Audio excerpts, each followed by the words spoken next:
It is really a privilege and pleasure to be sitting here with Hadas Hershkovitz, who is in very briefly from Israel, but has really an incredible story and experience. Hadas, thank you so much for joining us today. Thank you. Thank you for the opportunity. So I want to begin with a video that I saw of your husband of blessed memory, Yossi. There's a video of Yossi right before he goes out to war, where he is talking to his students. This is like right after, this is probably within the week almost of October 7th. You could probably get the exact date, and it's before Shabbos Bereshis. So Correct. I'm trying to think where that was in time-wise. And he's trying to inspire and give some values and some meaning to the moment that he's in. And he specifically makes note in that moment, and it like struck me, where he says, we're not left wing and right wing, we're not Chiloni versus Haredi versus Dati, it's not that. We're Am Yisrael, we're one nation, we're one family.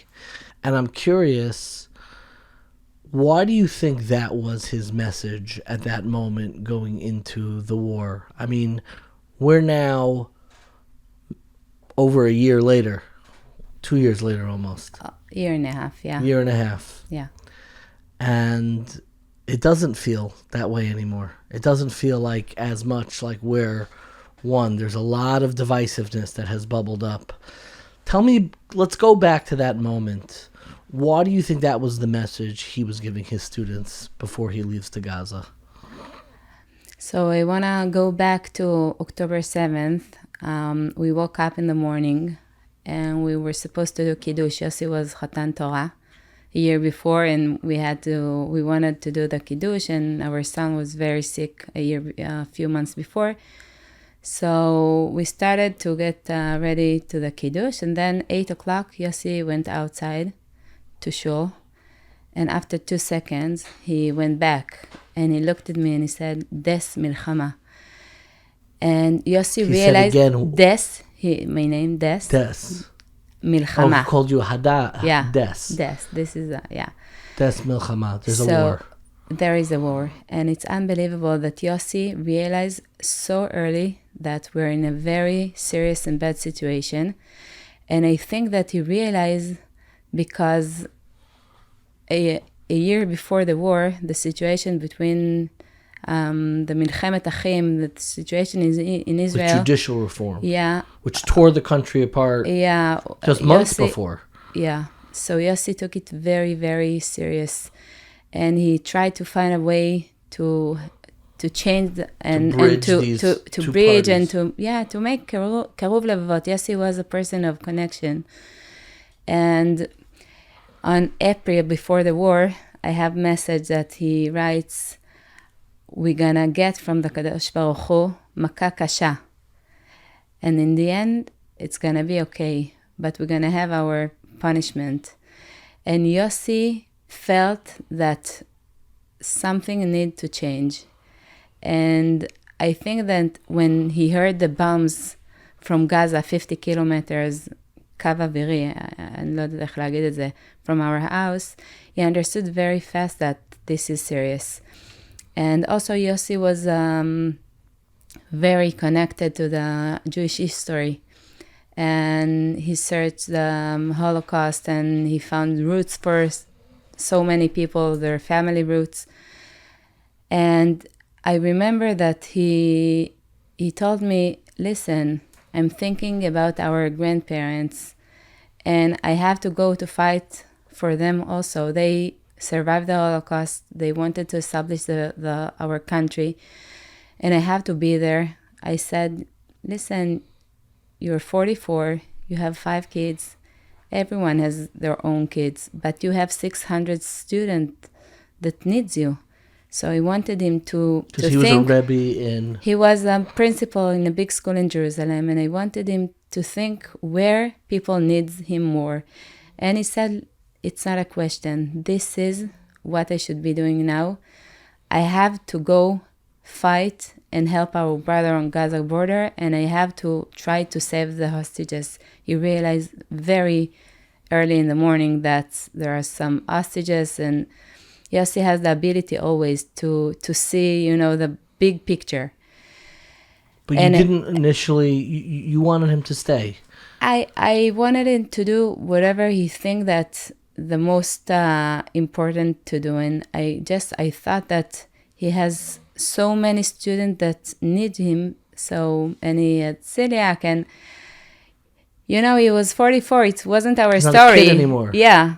And he said it's not a question. And then he took the kids and he explained them that it's going to take time. It was 10 o'clock in the morning. And he spoke about the Chagim, Chanukah, Chag HaOr, Purim, and Pesach, Chag HaCherut. And I looked at him. Wait, he took your children. Yeah. And he started talking to them about all the Jewish holidays. Yeah. Not just, we were right on Simchas Torah. Right, correct. He started talking about Hanukkah. And I looked at him and I felt like his face, he was so into it. He understood that we live in a historical moment. And my heart broke at that point.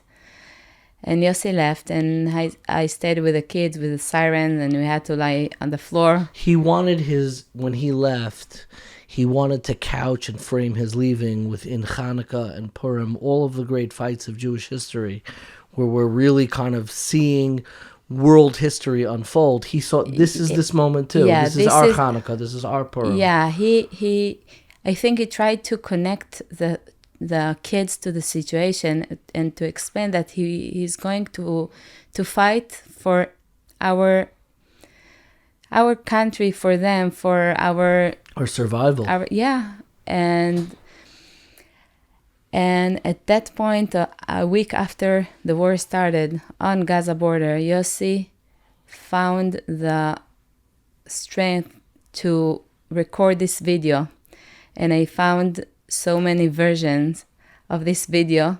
And who did he send it to? So he posted it on Facebook for the students.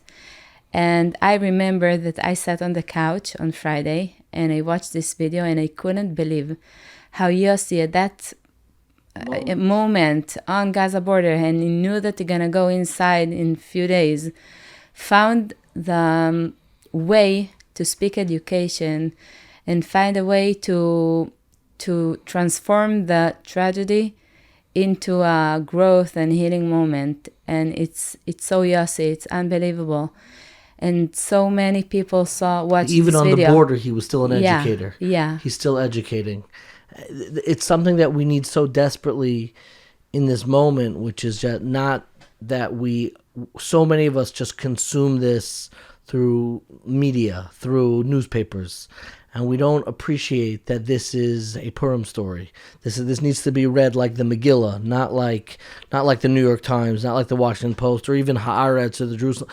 This is a Megillah that's unfolding. Right, and Yossi spoke about en Chiloni, en Dati, en Smolani, en Yemani, en Yemani, en Smolani, en Haredi. And I think that he carried with him the year before the war, and he felt that this is the moment that we need to be united. And I think at that moment it became a sign of איך אומרים, כאילו סמל לתקווה ואחדות. Like a symbol of hope. Yeah. A symbol of... At that point, he became a symbol of hope and for so many people. And we needed it so much at that point. Desperately, and we still do.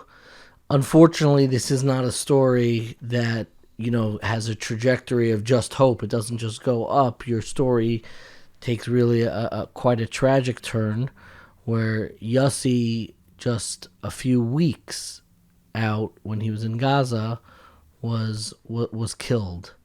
Right. I just want to say about the movie that it's so moving, and it was moving then, and I couldn't watch this video for more than a year. And before Yom HaZikaron, this Yom HaZikaron, I watched it for the first time. For the first time, and it's unbelievable how much we need this message now, a year and a half after the war. Still, it's so important and so meaningful and so powerful to have this message. I want to come back to that message later, because the fact that we still need it desperately means that we didn't fully hear the message. So I want to come back to that, kind of like where we are now. But to get there, take me through how you learned that Yossi was not going to be coming home from Gaza. So Yossi and me were very connected. We had a very special relationship. And where did you meet? What? Where did you meet? We met my friends, my best, one of my, my friends set us up. Actually, my friend is Elisha's Maidan's sister. Oh. And Elisha is Yossi's best friend. Very sweet. Yeah, so it's part of our story from the beginning. And I felt Yossi. I felt that Yossi feel that he's going to be there and to give everything that he can. And I know Yossi that all the time, everything that he does on the best side. And I didn't know, but Yossi was the first one with his team to get inside Gaza from the north side. And I can imagine what Yossi felt, that he knew that they're going to be the first one. No one knew how it's going to look like. No one knew what the Hamas prepared for the Chayalim. And he carried with him this feeling. And he was ready to sacrifice himself for our country, for our nation, for our people. And I think that a month after Yossi was killed, November 10th, but throughout this month, we barely spoke. But I took the kids to the base on Friday, second Friday, to see Yossi. And we had just a few minutes, and we came. And I saw Yossi, and he looked at the kids. It was so hard. And he started to sing Machshavot Tovot. I never take pictures. I never take videos. But I took so many pictures, and I video almost everything. Diburim tovim, ay, ay, ay, ay, ay, ay, מחשבות טובות, ay, ay, ay, ay, ay, ay, דיבורים טובים, ay, ay, ay, ay, ay, ay. He had a real optimism. You were telling me before we recorded that, as a family, Fridays were like family day. That was like a day that was very important, where you would spend time with family. Right. But Yossi, I think I felt that Yossi wanna tell the kids, Machshavot Tovot, it's gonna be okay, even it won't be okay, so you need to have Machshavot Tovot. And he sang it again and again and again. Machshavot Tovot meaning like optimistic thoughts. You have to like get your mind in you know this song? Sure. Yeah. So I have that video done for you. And so I felt Yossi, and then a week after,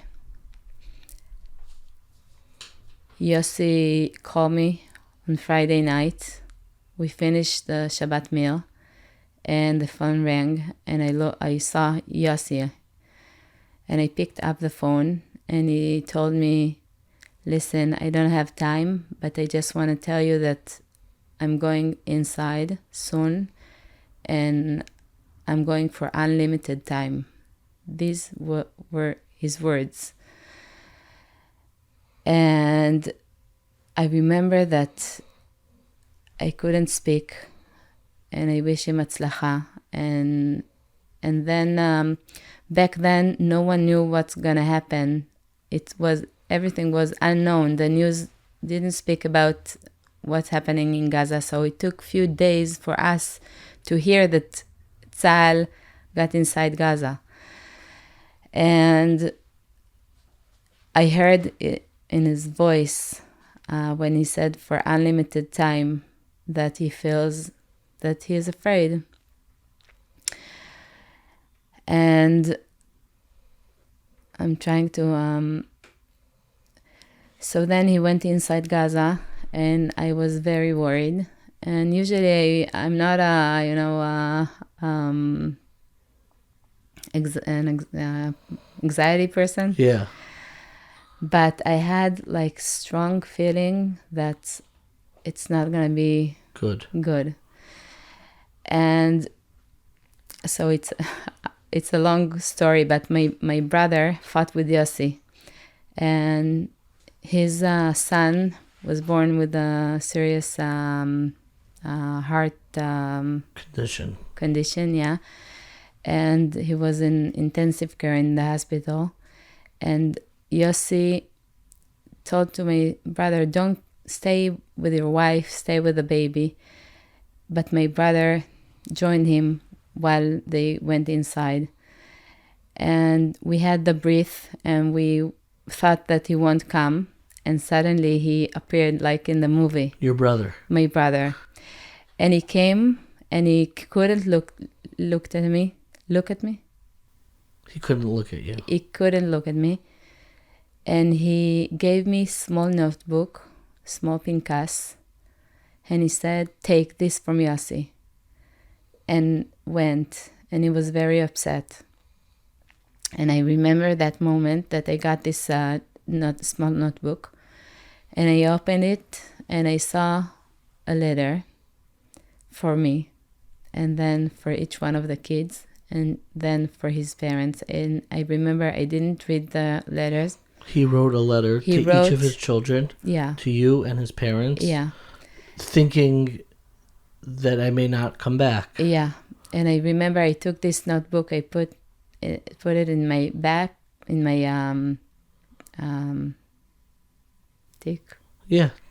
bag. In my bag. And I said, I can't understand that he did it. You were upset at him? No, but it was part of my feeling that I felt that Yossi felt that something gonna happen. I just want to add, before, Yossi was a chazan, and he prayed Tfilat Musaf at Yom Kippur, and he was screaming. It was such a powerful tefillah. And some people send me messages, Motzei Yom Kippur, if Yossi is okay, if everything is okay. And when Yossi went, I felt that maybe this tefillah was part of his feeling. So I carried everything with me. And it just, every time something and else this was davening before October 7th. Before October 7th. But in my mind, you heard the echoes of those prayers. Right. So Yossi sent me the letters, and... Did you give them to your children? No, I didn't give them anyone. And I didn't read the letters. Tucked it away. Yeah. And after...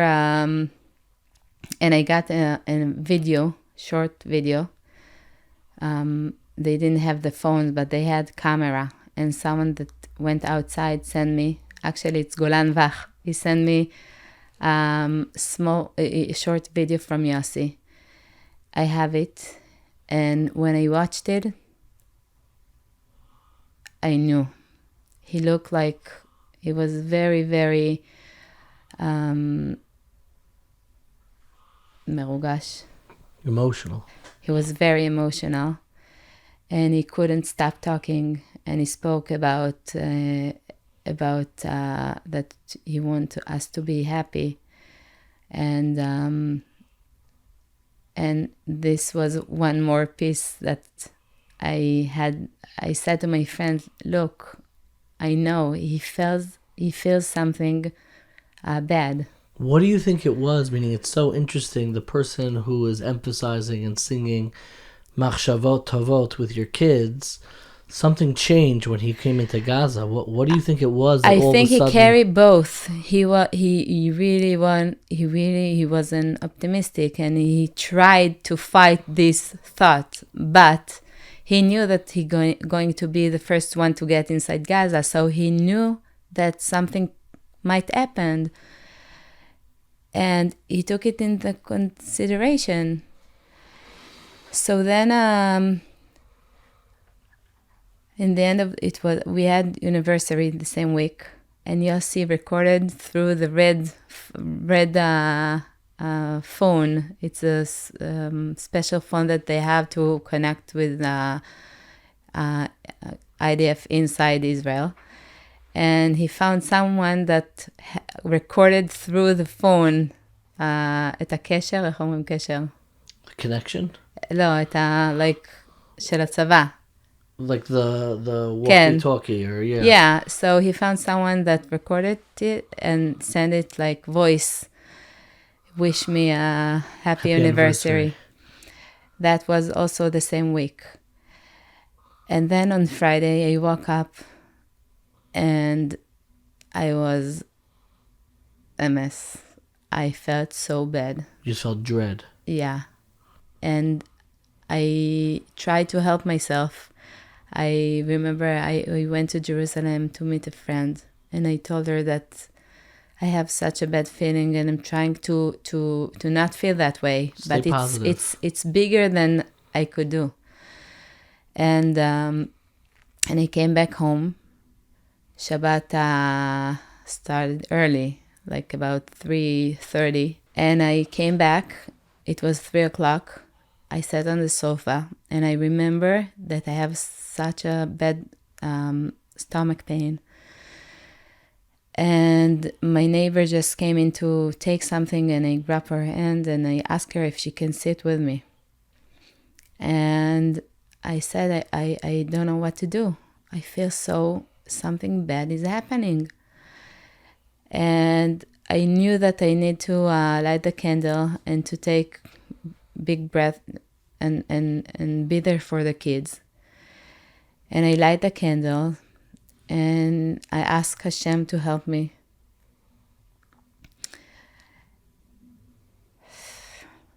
Just a second. Then the kids went to shul, and I asked Be'eri, my oldest. How old is your oldest? Now he's 17. And your youngest is? My youngest is 4. He was 2.5. Wow. Yeah. So it was a big... Yeah. And I have 5 amazing kids. Yeah. Ve'ainara. And I asked my oldest Be'eri to take my youngest Neta to shul. And I said to him, and I never did before, take him, try that, he's going to sit with you, pray. And they came back from shul, and my neighbor invited us for a meal. And we started Seudat Shabbat, and I tried so much. To get into Shabbos, get in Shabbos the mode. The tranquility, the serenity. Yeah. And actually, it was good Seudah, the kids playing, food. Full of life. And suddenly, in the middle of Shabbat dinner, someone knocked on the door. At your neighbor's house? Yeah. And we opened the door, and I saw the 3 officers. So they knocked on my door, and I knew. Immediately. When I heard the knocking. You knew from the knock. Yeah, I knew from the knock that it's coming. And I remember I told them, I'm so happy for you that you didn't know Yossi. Get to know Yossi. Because if you would know him, you won't be able to tell me what you have to say. You said that before they said a word. Before. And then they had to, they have a like formal way that like they a have protocol for how they protocol tell. how to tell. So they sat with me and they said, Yosef Chaim Yossi neharag bakrav. And I remember that I felt that it can't be true. Like, I knew that it's gonna come, and I said that until today, a year and a half after, it's hard for me to accept this gzera and to accept that Yossi is not here. And I told them that it's going to be a mega pigua. It's like it's gonna affect so many people in so many circles. And I just started to think about family, friends, community, 600 students. And I had an hour and a half until they found Yossi's parents to tell them this terrible announcement. And I was they took me to my house, and I had to tell each one of my kids. And they Did you tell your kids separately or together? No, they brought one after one, and they needed me to say the protocol. You have Abba, to say. yeah, I had to say Abba neherag b'krav. And I said with my kids, and I knew that I'm going to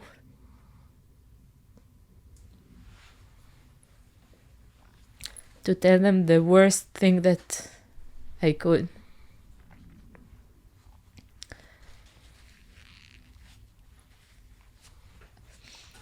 And then so fast, everyone started to hear about it. It was Erev Shabbat, but it spread out in Jerusalem.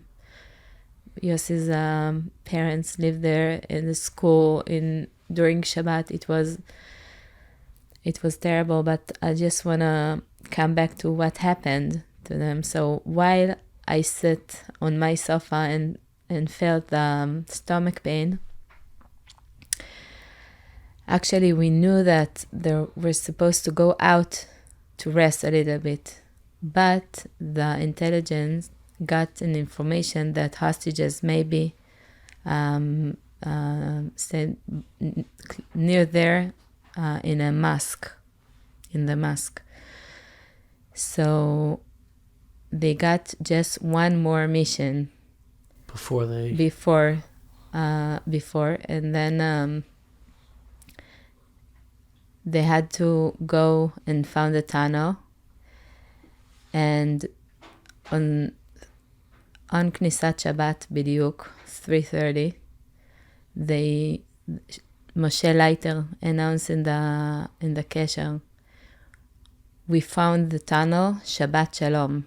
And then there was an explosion, and Yossi and 3 more friends were killed and 6 injured very, very badly. Most of them lost their legs. And actually Yossi didn't died immediately. It took a few minutes. He lost his leg, and he lay next to his best friend Elisha Medan, that thanks God survived. And he just this Yom Ha'atzmaut he light Masua in Israel. How it's called? One of the torches, or no, he lights in the big tekes in Yom Ha'atzmaut. One of the candles. Yeah. And after a few minutes, Yossi passed away. And my brother that fought with them, he was part of the medical team. And he needed to take care of them and spend the last few minutes with Yossi. Your brother? Yeah, my youngest brother. Wow. Yeah. And then the funeral took place Sunday. And more than 20,000 people came, and it was very long. It was about 3-4 hours. We sang a lot. What did you sing? Yossi was a musician. He played the violin, and the violin was part of his life. Maybe we'll talk about it. It's a new piece, a very important piece.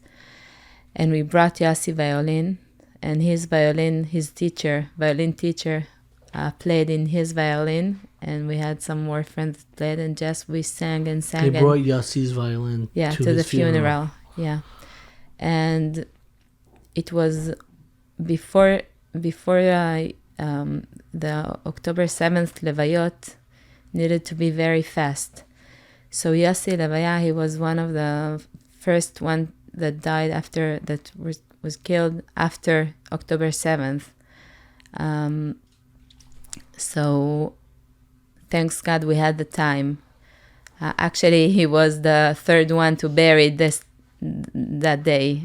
Moshe Leiter buried before, and another soldier before. And the officer came to me in the end of the Levaya and they said, "You said it's going to be mega pigua." And we believed, but we didn't understand what kind of person Yossi was and how it affects so many people. Then we had the Shiva, and we had this very special moment when Golan Vach, that fought with Yossi, came to the Levaya, came to the Shiva call, and he said that he has something very important to tell us. And we sat there, and so many people were there around. And then he told us that he met Yossi and Leiter and Elisha on Gaza border before they went inside Gaza. And he was Bichlal commander of a different yechida in the army, but he decided to join them for 10 days. And Golan Vach is a musician. And he said that during these 10 days, he heard Yossi humming a tune again and again and again. And the night before he went back to Israel, he was on Shmira, 2:00 at night, and Yossi went around and sang this song. And Golan asked Yossi, "What are you humming?" And Yossi said, "It's a tune that came to my mind while I got inside Gaza. I felt like in Ma'amad Har Sinai, kolot uvrakim. And this tune came to my mind, and..." Like a revelation. Yeah. And the words were... He said, like with the thunder and lightning of Sinai, it was like a think about it, the darkness and the light and the fire and Yossi felt it was Ma'amad Har Sinai. I think bechol hamuvanim, like he felt like it's a... There's a moment where it felt October 7th was a revelation to the Jewish people. We were reminded, it was revealed to us what we already had. Yeah. And that's when they recorded, there's a recording of him. No, so then Golan asked him, "Sing it to me." And Yossi sang the song with the words from Tehillim, "Gam ki elech begei tzal mavet lo irara ki ata imadi." Which allow me to translate, "Gam ki elech begei tzal mavet," even though I walk in the shadow of death. Gam ki elech begei tzal mavet lo irara, I will not fear any evil or any suffering or any pain, ki ata imadi, because you, God, are with me. Ach tov v'chesed irdefuni kol yemei chayai. Ach tov v'chesed, that only goodness and kindness should pursue me, should run after me my entire life. And that's what he sang. That was the words. And he sang a few times, and Golan say, "Sing it again, sing it again." And that's it. Golan went back to Israel. And Golan told us that during Shabbat, he heard about the terrible news And he was crying not only because of the death, because he couldn't remember the tune that Yossi taught him. And he said that during the Levaya and the Nigunim there, suddenly it came to his mind. He remembered it. Yeah. He went outside and he recorded himself. And a day after, he came to the Shiva call with a guitar, and he played, and he gave us this gift, this powerful. It's like his final song, yeah. his mantra. יום שישי בלילה, לבד בחדר, ועם כל המוות הזה והאובדן הזה, הדבר שהכי מצייר אותי, שאני לא זוכר את השיר.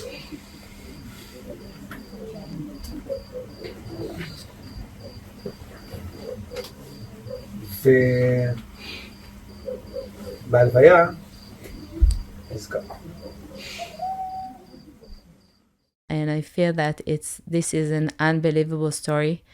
And I spoke with Golan, and also Golan felt that Yossi wanted to pass it to Golan. Golan said 2:00 at night, and he goes like around and trying to take his attention.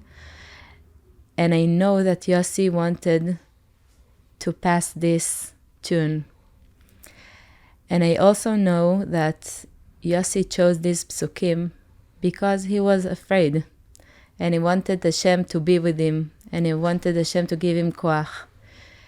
And he wanted the chizuk. And it's also, the optimistic and he tried whatever he could to get strength from Hashem and from this historical moment. And this this tune is just unbelievable. We got thousands of bitzuim from all over the world. People playing this song in shul, in tkasim, in schools. And I think that it's kind of the Ani Ma'amin story, from the Holocaust. Yeah. To find the song that captures the moment, that captures the strength that we're looking for. Allow me to ask, I'm so curious, and you kind of left it hanging. Did you ever open up the notebook? Of course. After the Shiva, I opened the notebook. Actually, on Thursday, a day before Yossi was killed, we knew that Yossi might come back. And I was afraid that maybe if he will found out that I didn't... He'll get offended. I didn't read, and I didn't give his parents the letter, so maybe he will be, upset. I will feel like, we both dance at this,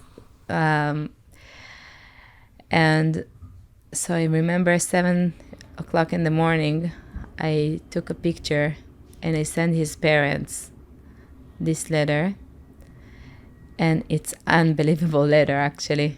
We posted the rest of the letters we kept to ourselves, for me and for the kids, but this letter was to his parents. Yeah. And I also, from the way that he wrote this letter, I feel that he knew that maybe it will we're gonna post it. It was a big and powerful message too.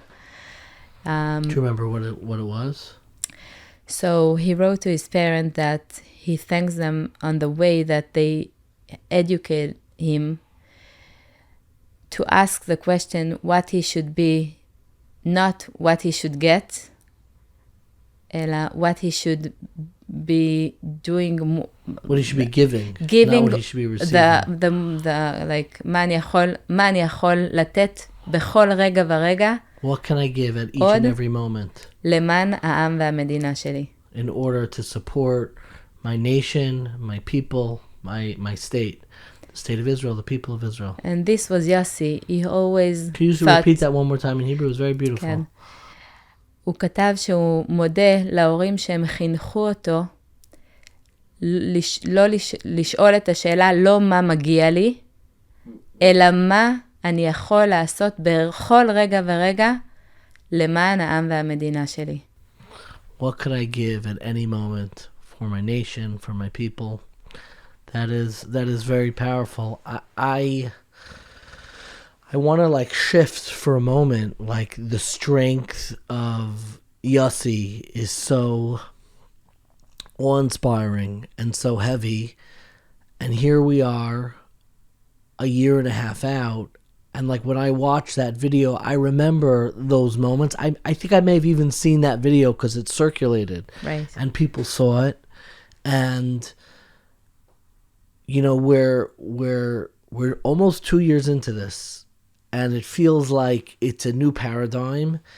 And in a lot of ways, everyone now is, you know, maybe diagnosing the same problem of like, we need more unity, we need more Yiddishkeit, a more sense of Jewish peoplehood and nation, and we're going around. And yet, I'll be honest, I'm looking around, and maybe it's because I'm not thinking enough machshavos tovos. I'm not thinking positively enough, but I'm worried. I don't see it. I am worried about American Jewry, North American Jewry. I'm worried that we don't understand the magnitude of this moment and the opportunity of this moment. I'm worried about the divisions that continue to exist in Israel. I think the division between the Haredi community, the Dati community, the Chilot, like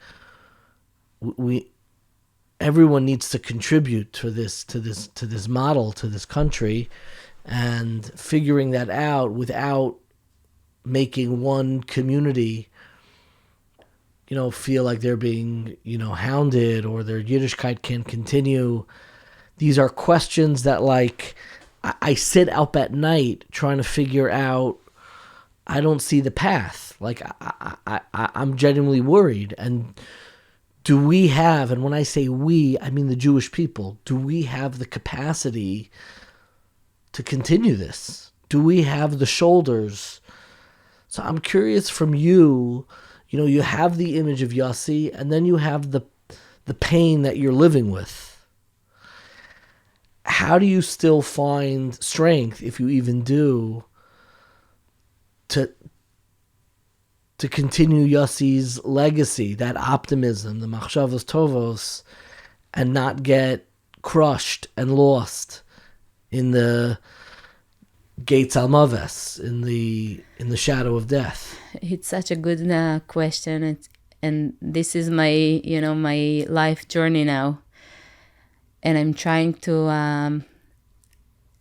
find the way to continue Yossi. But I want to say that I think that we have, now it's not just what we want to do. We have the obligation for the Chayalim, for the Giborim that sacrifice themselves for us, to do whatever we can to make the world better, to do, you know, to united, to, איך אומרים, לעשות, you could say in Hebrew, I'll always translate. כן. אחריות מוסרית, like ethical responsibility. Yeah, for them to make sure that we're doing whatever we can not to come back to October 6th and the situation, and I think that it depends on each one of us. And a story came up to my mind, just the way how Yossi tried to make this change. So I remember that I told you about the Tfilat Yom Kippur, and that Yossi was very upset from the situation of the Milchemet Achim, of the Judaism, of everything. People were fighting with each other. It was about like the vision of the state of Israel, and they were. Yeah, and he barely could not sleep. ממש ככה. בעברית אומרים זה הדיר שינה מעיניו. And I remember that when on Motzei Yom Kippur, when we heard about the situation in Tel Aviv with the Mechitza, you remember? Yeah, sure. Just for our listeners, what happened is they tried to set up a Yom Kippur davening in one of the public squares in Tel Aviv, and it was like such a tragic fight that anybody who was watching, at least myself, was like, we got to learn how to avoid this. But they got into a fight because they wanted a mechitza for a traditional davening service in Yom Kippur, and the municipality or somebody interceded and they got rid of the mechitza. And then you had Jews fighting amongst each other on Yom Kippur, which was like, it knocks the wind out of you. ממש ככה. And I think that we all felt that it was like summer of the year. Yeah. That we've been through before. It was like a symbol before. for what we're dealing with. Yeah. And I remember that Yossi was so upset. And the day after, we drove together to work. And Yossi told me, I feel that I have to find a way that the student will be part of Kiruv Levavot. We can't stand, we have to do something. We have to find a way that each one of us... Proactively. Yeah, exactly. And he went to work, I went to work, and I picked him up a few hours later. And he said, I have an idea. So I asked him, what is it? So he said, I want to write Sefer Torah for the Shoter Chen Amir. Chen Amir was Shoter Cap that saved so many people in August, a month before Yom Kippur, in Tel Aviv during Shabbat. And I said, okay, and why chose Chen Amir? So he said the way that he... חתר למגע, how you say it in English, like he jumped and to save. He was proactive. Yeah. First, to be able to save Jump so into many action. people. Yeah, jump, exactly. And his personality touched me. And it was in Tel Aviv. So he thought about a way to take Tel Aviv after what happened. And I asked him why Sefer Torah. So he said, Sefer Torah, it's something that, connected all of us. It's our roots in our Zanetzach. Our eternity. Yeah. And I said, okay, how are you going to do it? It's expensive. So he said, I have a plan. I want the student to work so hard and feel it in their hands, and I want them to pick up plastic bottles for recycling, and to work very hard to collect the money, to raise the money for the Sefer Torah. From the recycled bottles. Yeah. So I opened the calculator. That's a lot. I'm thinking in my head too. Calculator, and I showed him. I said, "Listen, it's a nice idea, but it's not gonna work." So I said, okay, so they will do some more project. There's a whole Seinfeld episode. My listeners do you know Yeah. Tamakir Seinfeld? Can. We like Seinfeld. He's fighting for the Jews also in his way. And he has a whole episode where they, in America, when you recycle, so normally you get 5 cents. It's like 5 agurot. But there's 1 or 2 states in the entire America where you get 10 cents. So the whole episode is trying to figure out how we could, but without the cost of gas, that will double our money by bringing all the bottles to this country. It's funny. Your husband had Yossi had a similar plan, and you were maybe he watched Seinfeld. Yeah, could be. He watched some Seinfeld. He did? Yeah, he did. So I opened the calculator, and I said, I told him, let's make a plan, finance plan for this project. So he said, it's too late. Why? I called his parents already. And what did you tell them? I told them that I want to write Sefer Torah for their son. And they didn't understand in the beginning what I want from them. So they asked, what you need from us? So I answered, I don't need anything. I just need you to be, that you're going to be with me with the idea of Keruv Levavot. And they to bring said, hearts, to connect hearts to Yiddishkeit. Yeah. Not just to Yiddishkeit, to connect, to be connected. Like חילוני ודתיים connected. כן. ימנים ושמאלנים connected. כן. And they said, okay. So I said, wow, okay. And we got home. I forgot about this story. During the Shiva, suddenly it came to my mind, and I didn't remember exactly what he said, and like it was the whole balagan. And the day after the Shiva, I found their Chen Amir parents' phone number, and I called them, and I said, maybe a principal from Jerusalem spoke with you about the Sefer Torah. So they said, yes, what you need. So I told them that I'm Yossi's wife and that he was killed last week. And they were in shock and they needed a few minutes. So they said, we're going to call you back. And they called me back after a few hours.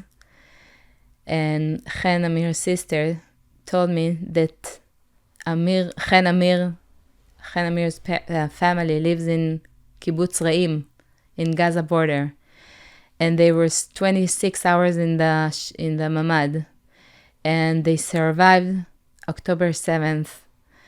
And she called me from Eilat. They were, they needed to move from the kibbutz. Sure. And I couldn't believe. Because Yossi, when he thought about the idea of the Sefer Torah, Kibbutz Re'im wasn't, on the map. It was Tel Aviv. But it was unbelievable that his family lives in Kibbutz Re'im and survived. Their neighbors were murdered. And she told me that this, a day before Yossi called them, she decided on the first time to have tfilat Yom Kippur in the kibbutz.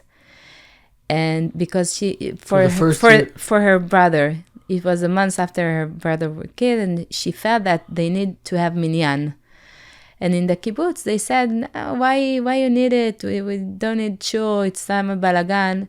And she fought for opening. This person's parents, who he called. His sister. And she said that she brought minyan from Yeshivat Sderot for the first time to the kibbutz. And they had minyan. And the day after, Yossi called to tell them about the Sefer Torah. And she felt that it was a sign that they did the right thing. But she said that during October 7th, they felt that this Sefer Torah saved them, that Hashem saved them. And she said, I'm the most secular people that you can have. But we felt that this Sefer Torah saved our life. And I think that there is so many pieces of this story.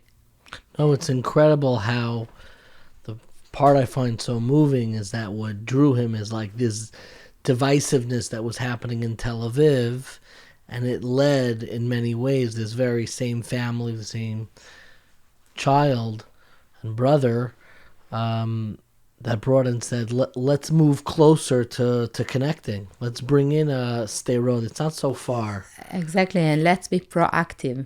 Let's do. Yossi didn't speak. He had an idea. He had a dream. He just did whatever he can to start doing. He didn't wait. And it was so Yossi. And I think that this is kind of a way that Yossi thought how he can change the reality, how he can affect and make the change. Tell me a little bit about your reality, meaning you are a mother with 5 children. You have a baby, 4-year-old. I have a little 4-year-old, still little, still could wake up in the middle of the night. Where do you draw strength from to get through this? Where do you draw just capacity to have 5 little children? You have a life of your own. You need to take care of yourself, make sure that you're paying attention.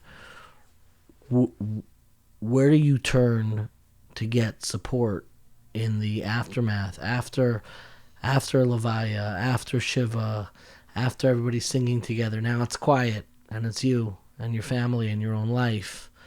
Where do you turn to get that strength now? It's very, very, very hard.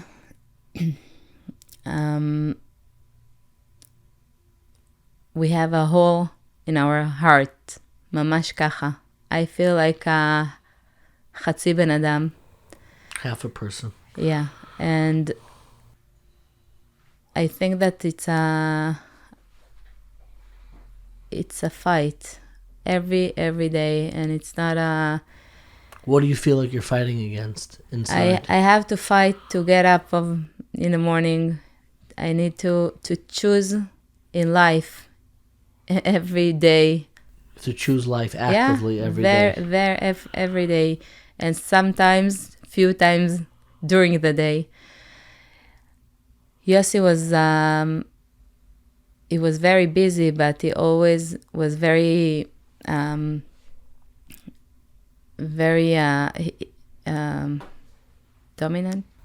Strong. Dominante.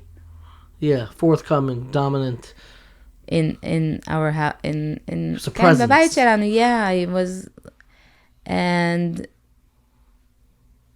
it's very hard, but I have the kids, and I feel that Yossi left me such a gift with the kids, and each one of them need support and need different things, and it's hard because it's not a normal reality. It's during the war, and we need to manage, and we need to get up and to try to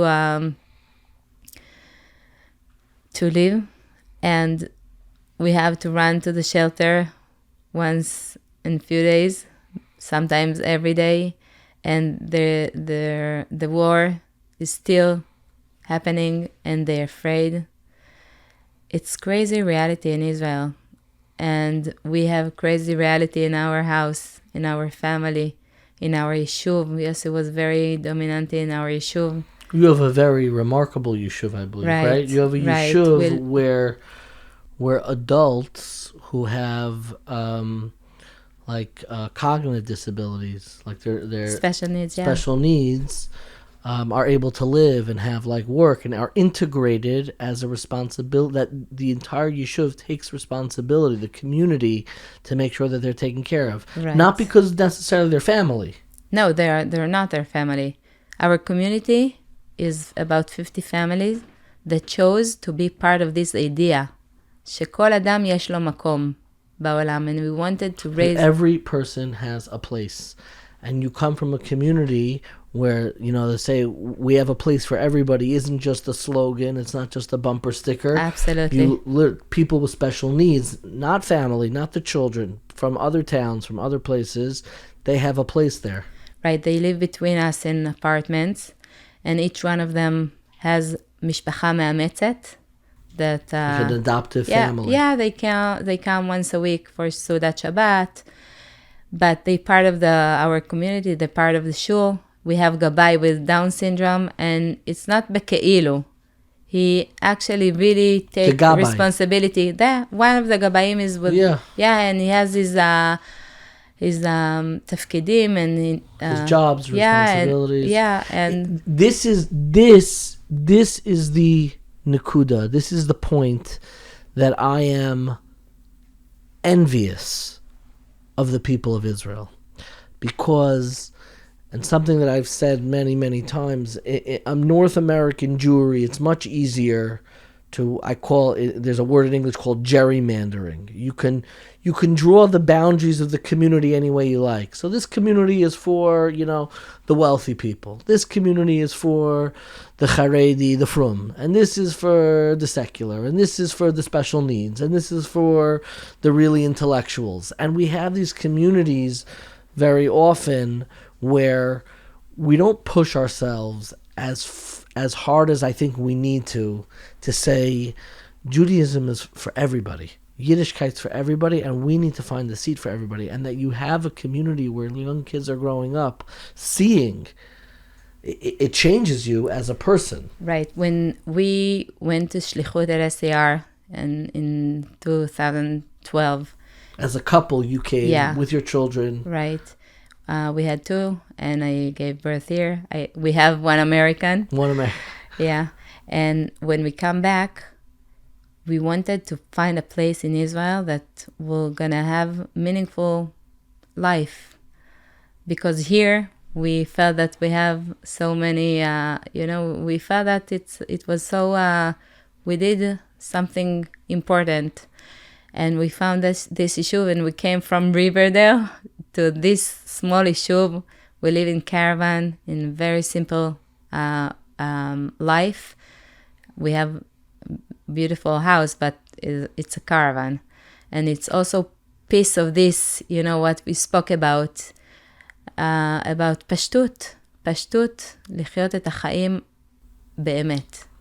The simplicity, without all of the packaging and gravitas and status, but to almost live an unmediated life where you're fully stepped in and fully almost like living that embodied life without chasing status. The only thing that we should have chasing us, like in the song, is ach tov v'chesed, goodness and kindness. Allow me to ask in Israel now, something that I really want to understand and hear about is, you have a generation now, sadly, unfortunately, that we have a generation in Israel now who are growing up without a parent.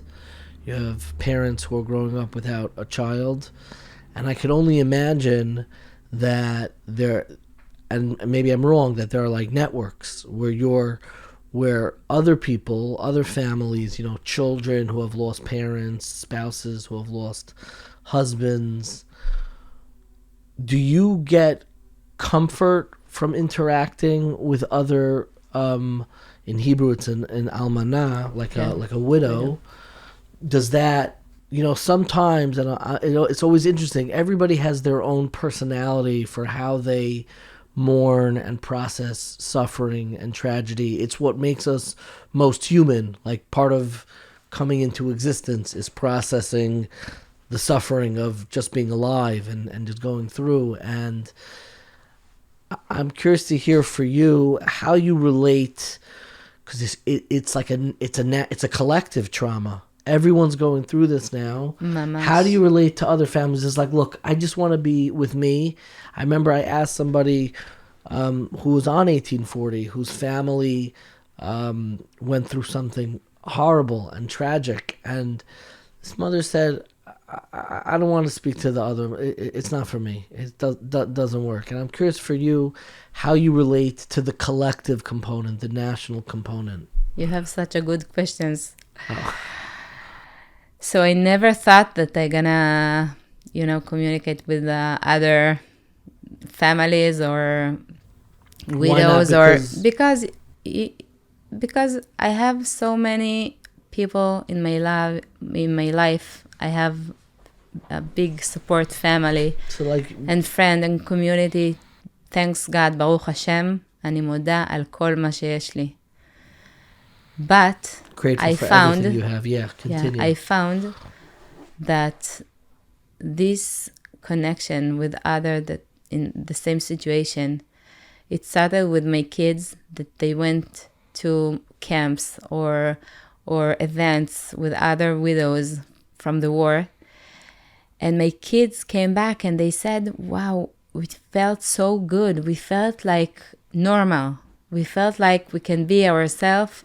We can laugh, we can cry, and feel good with ourselves. And each one of my kids felt the same way. It was very amazing for me to understand the power of being together. And I started to get to know other almanot. We have in Israel more than 300 widows from this war, and more than 600 orphans. And I find I need to pause for people to just understand that, like, that there's a demographic now. It's like, it's heartbreaking. You know, in America, we talk a lot about, you know, how old were you during COVID, because it could change an educational trajectory. And this is an order of magnitude that we have a generation who, sometimes young kids, young mothers, all different, and it's this wound that is binding everyone. It's crazy. And you spoke about COVID, and think about the generation in Israel. They went through this, COVID, and after the COVID, the war started. And I think that even if you didn't lose, if you didn't lose your someone from your family, so you know someone from the neighborhood, you know someone. We grew up, you know, we knew some soldiers that were killed. But today, the reality in Israel, that I think almost everyone knows someone, and sometimes in the community or in the city, few fallen soldier. And I think that... Can you tell me a little bit about how you connect to other families who have been through this? Is there a formal system?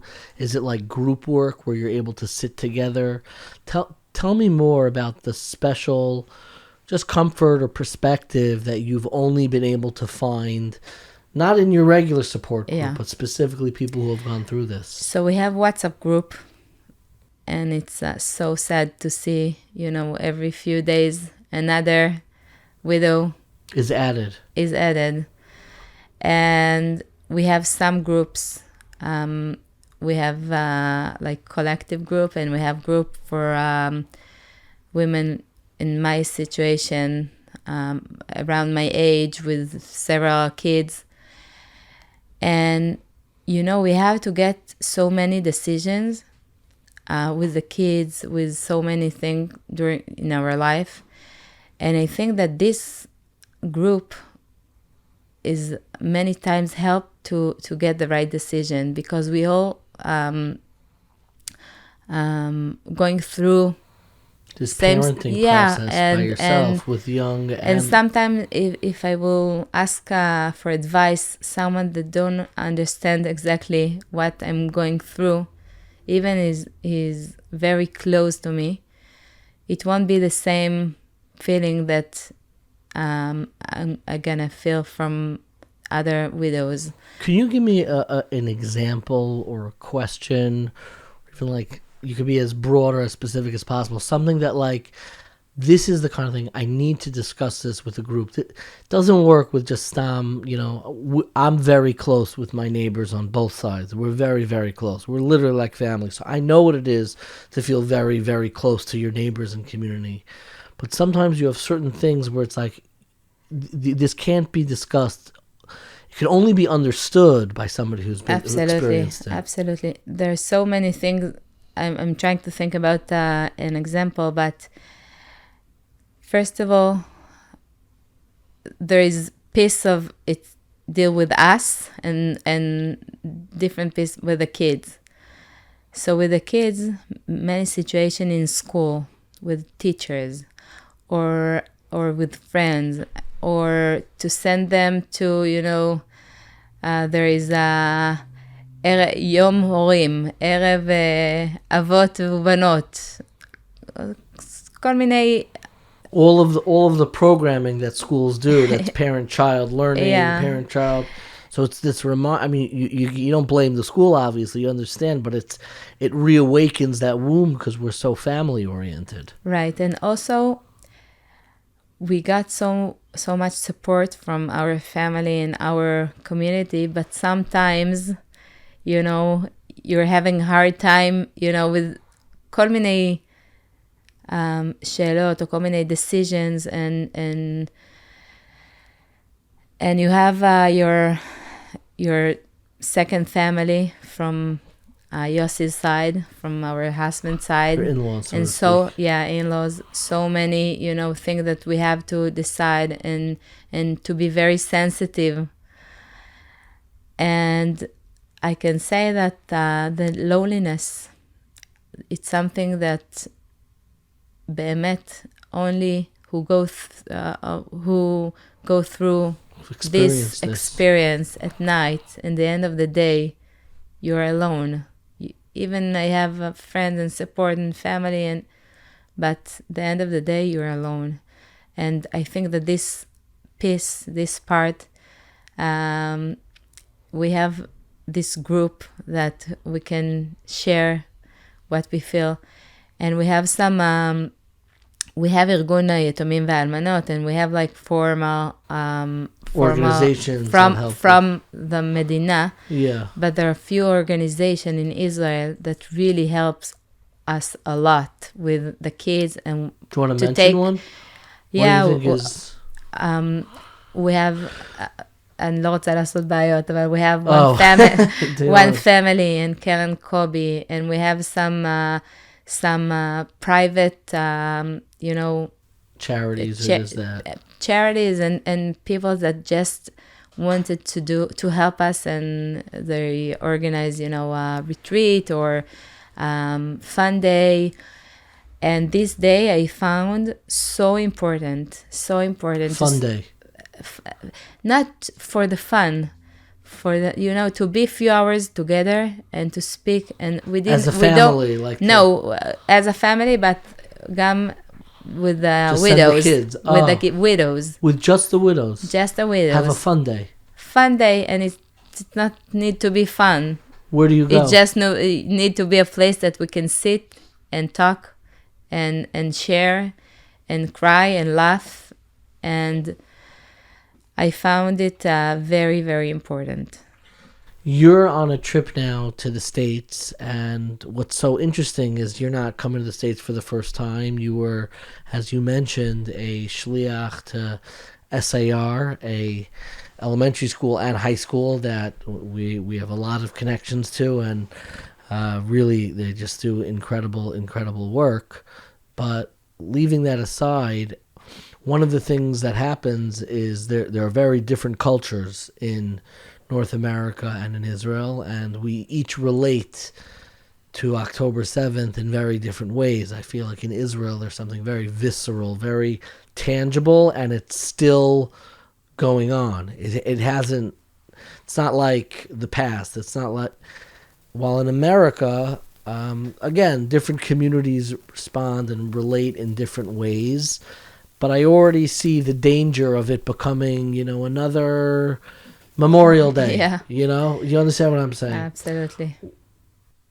What are the differences you notice on your visit to America, and why are you here? What's the message that you want to make sure, from your perspective, what are you trying to impart?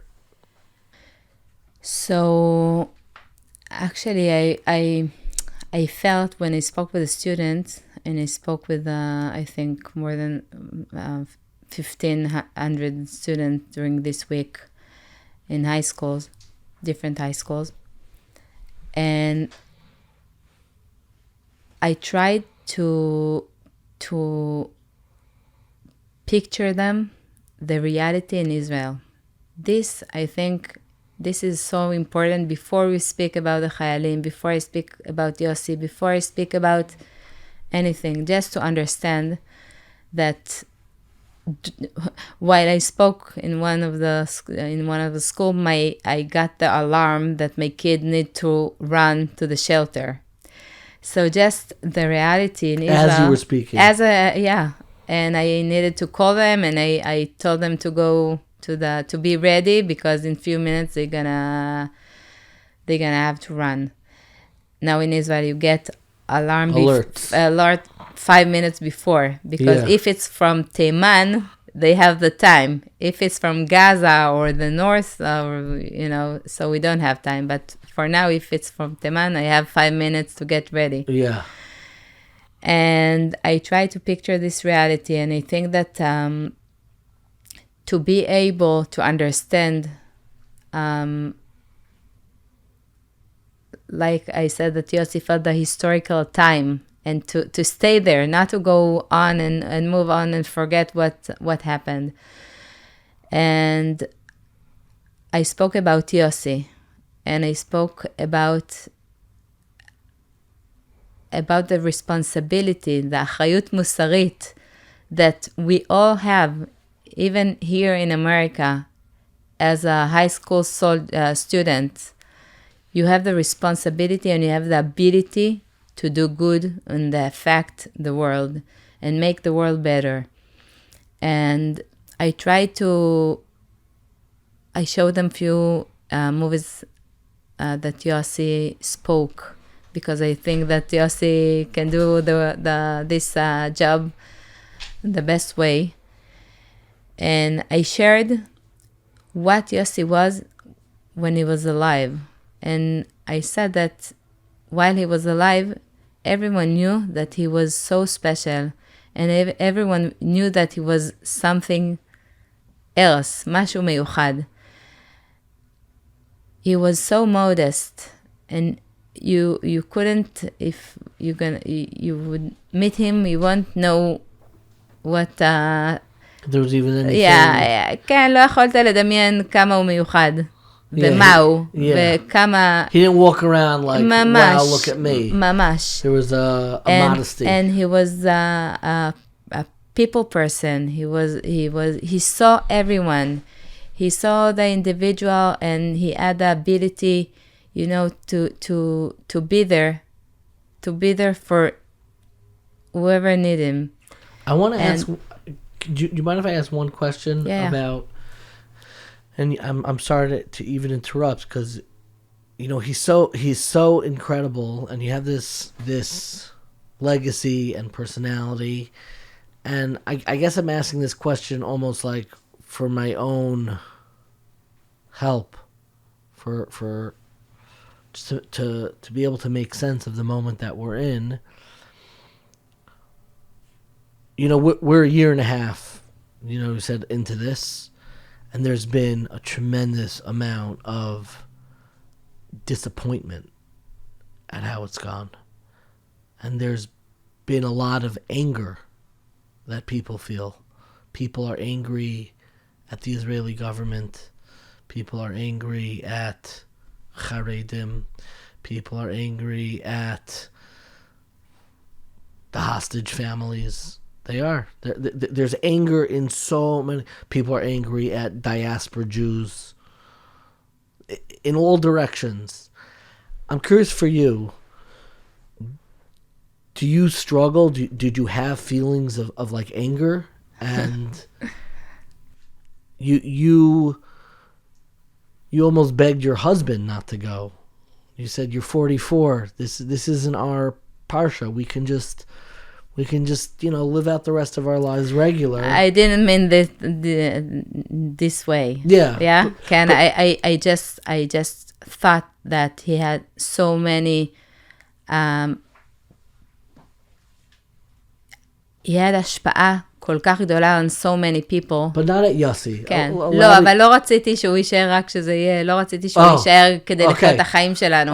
ממש לא. Okay. You were just fair, and I'm happy you made that point. But one of the emotions that, I think it's important to talk about, because if we don't talk about it, then it bubbles up and we have another judicial reform fight. How do you contend, if you have it at all, with like that anger at at how could we have let this situation happen? How could it have unfolded so long? There's so much confusion. How do you deal with yourself? You haven't once mentioned, charedim or chilad. Do you have those feelings? Of course I have. And I'm struggling because I have moments like that I feel that I'm so angry on so many people. But in the end of the day, I know that in order to be able to live and to build ourselves from the beginning, mamash מההתחלה במשפחה, with the kids, with everyone, I feel that we can be angry, but we need to know how to, to move on. And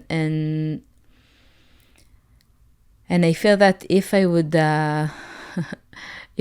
think about it and I will deal with it deeply, I'm not sure that I will be able to get up. So I kind of trying to, איך אומרים, לכבות את זה. Every time that I feel this feeling, I'm trying not just להוריד את הלהבות, to make it like less intense. Yeah. And I know, like, I think that one of the most hard feeling that I feel, for example, Yossi, when he went, he told me in these words, I'm going to save the hostages. So Yossi wanted to go in order to try to save them. So, for example, the situation with the hostages family and, the debate around this, I think that no matter what, it shouldn't be a fight and blame each other, because my husband went to the war and sacrificed himself in order to save them. So, for example, this argument, point of tension. Yeah, because I wear the Chatufim sharsheret, the Chatufim sign, and I carry them with me every day, and I'm thinking about them so much, and I want them to get back as soon as possible, bריאים ושלמים. But I don't want to feel that someone is against me and blame me. Yosi, we have a record a phone call that he had with his father from Gaza border, and he said that he feels like in Maidanek and he said it's like Amalek, and we need to destroy Zecher Amalek. And actually, when I got his phone, I open it, and the last thing that he look up in Google was what Rabbi Sachs say about Amalek. That was the last. Thing that he searched for. So this is, it's a very emotional argument that I can understand both sides, but I think that we need to be together in order to fight and bring them back. So that's just one kind of argument that, it's very hard. But and I can say that the feeling that we're going back to October 6th and the Milchemet Achim and the fights, and that's killing me. Like, I feel so bad because I know how Yossi would feel. And he speak about it in the message that he sent to his students. Kol echad, even if he said not just don't talk. הוא אומר, אם מישהו ידבר איתכם או יגיד לשון הרע על עם ישראל, כל אחד מכם צריך לעצור את זה. Stop it. Stop speaking negatively about the And Jewish people. stop others from speaking that way. He says it in the video. Yeah, he said it in the video. Stop speaking negatively about the Jewish people. Yeah. I cannot thank you enough for spending so much time, and it's so moving. And that point and that message, it's one side is like the machshavos tovos and proactively trying to be optimistic, but something I think everyone can do. Everyone has a segment of Jews that they speak or think negatively on. Right, but not can do. Must do. Must. Yeah. Everyone, each one of us has the responsibility, the moral responsibility, אחריות מוסרית, right? Moral responsibility to do actions. To be involved. And I love what he said, and we're going to include that in the video. I always kind of conclude my interviews with rapid fire questions. I want to ask you different questions than I normally ask, because this is not in any way a typical interview. First and foremost, I'm curious now, what's the memory that you go to think of the sweetness of not the pain and not the goodbye, but where do you go to remind yourself of the wholeness that you spent together with Yossi? So I have so many moments, and I think that music was very important and very big piece in our life. We all playing. I play the flute and Yossi played the violin, and our kids playing, and we played and we sing together since the kids were very young. And on October 6th, October 6th, Erev Simchat Torah, before the war, Yossi and me went to play together in the hospital, in the intensive care in Karem. October 6th. October 6th. And we played for 4 hours. We couldn't stop. We played and we played and we played. And it was the most powerful playing together. Do you remember what song you were playing? Did you have like a favorite song? Yeah, we have. So we played Shvorei Lev. And we played Shirei Neshama, Shirei Kodesh. And everyone came out of the rooms and sang with us. It was like a tefillah, very powerful tefillah. And it was different than other time that we played together. And we couldn't stop. And we got home mamash beknisat Chag, October 6th. And for me, this last time that we played together on October 6th, I carry, I think, almost every day. I can close my eyes and feel like I'm in this moment. And I'm trying to, I think that we got the music as a gift, and I try to use it in order to, part of our healing journey. And once in a few months, I record a song with the kids. We have few songs that we recorded already. And I think that music, it's something that I feel, and I feel like I hear music and I cry, and I feel that the words touching me so much, and the music and the tune, and I feel that this is something that... I've asked you a few times already, and do you have like a song that like leaps out at you that like breaks through all of the pain and all of the suffering and just speaks directly? I have a song that Hanan Ben Ari, יש כאן יותר מזה. You know this song? Yes. יש כאן יותר מזה. יש כאן הרבה. Yeah. לא יש כאן הרבה, יש כאן יותר מהגוף הזה, הזמני הזה. There's more than this. יש יותר מהגוף הזה, הזמני הזה. And when I heard this song after Yossi was killed, I felt that like I can hear again and again, and I feel that it's remind me that Yossi is not here next to me, but he goes with me, and that there is a reason.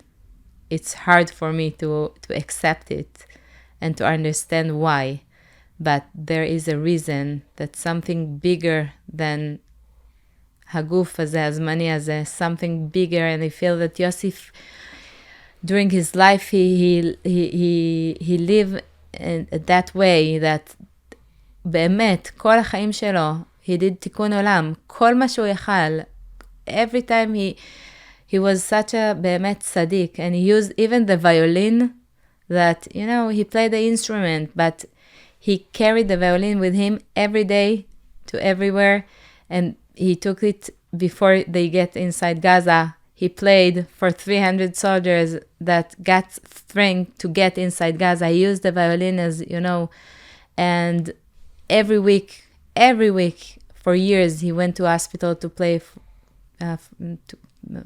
for four sick people. And even in our wedding day, he disappeared.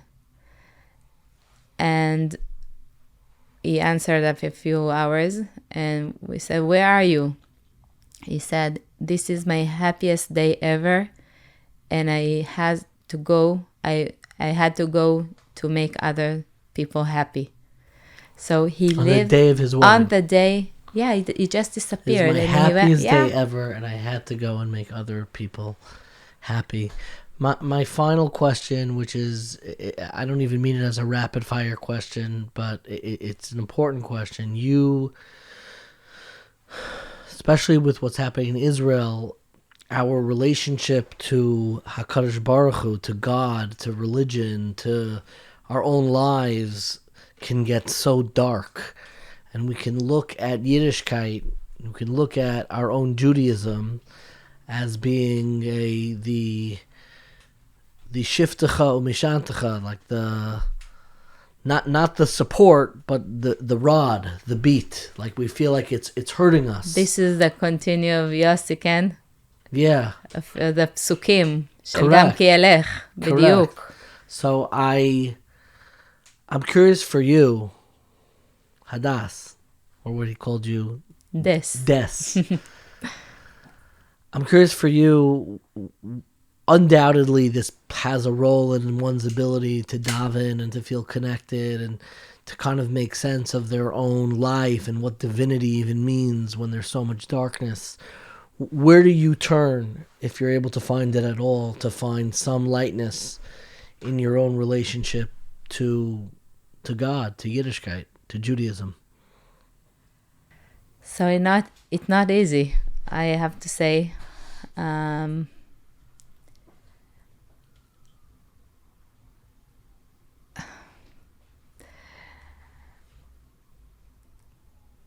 On one hand, I feel sometimes so mad.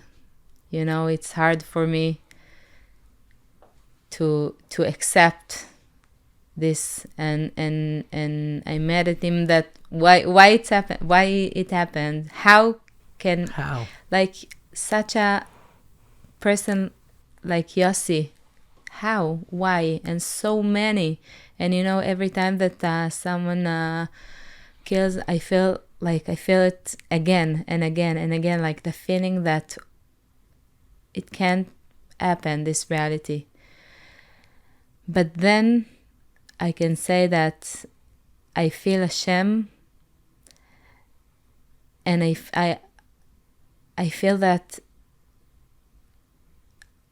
I'm grateful that, you know, I grew up bebait dati, religious house, and that I have the emunah, because without it, I don't know how I would be able to continue. I understand, and I feel it, that there is something bigger. There is ma'alach Eloki that we don't know. And during the year, I had Yossi with me to remind me the emunah, the optimistic, and that we need to believe and to know. We went through kol minei dvarim, hard things in our life, but now I feel it the most. I feel like I'm getting sang from Yossi. I'm getting sang from Hashem, what I should do. And I can say that on this Yom HaZikaron, after the siren, I stayed for a while in the kever, and I suddenly felt like something from, I can't explain this feeling, but like that tell me you have to continue project. You have to start. Yossi had so many dreams that he wanted to fulfill and he couldn't. Like, I felt like you have to start doing and fulfill his dreams. And you have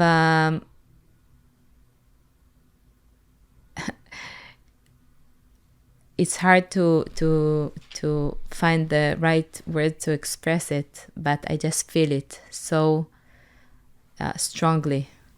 It's the continuation of his words. He put the words to the 23rd chapter in Tehillim of Gam ki elech begeitz al maves lo ira ra ki ato imadi ach tov v'chesed yirdefuni, that even though I walk in the shadow of death, I am not going to be afraid, because I know God is with me. And that's only ach tov v'chesed yirdefuni, only goodness and kindness should pursue me. And then my question that I asked, which you really answered, is we say, shivtecha umishantecha.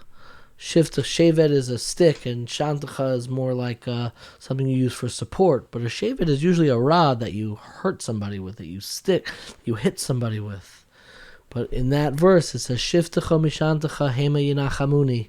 That should provide comfort. And I feel that I am getting comfort from kol minei dvarim. You're not getting, because you're giving comfort. Because that's why. Just like your husband. Your husband had that perspective. The day of his wedding says, I feel so happy, I have to go out and make other people happy. And it's the same with comfort. In our own mind, things are scary and things can get dark and there's a lot of suffering. And the way that we step out of that prison is we go out and we comfort others. So even someone's suffering, even someone's pain, shiftecha mishantecha hema yinachamuni, that the suffering experiences that we have can be the very source of comfort and strength, which is everything that your story represents, everything that you represent, and why it is such a privilege and pleasure to have you join us today. Thank you so much.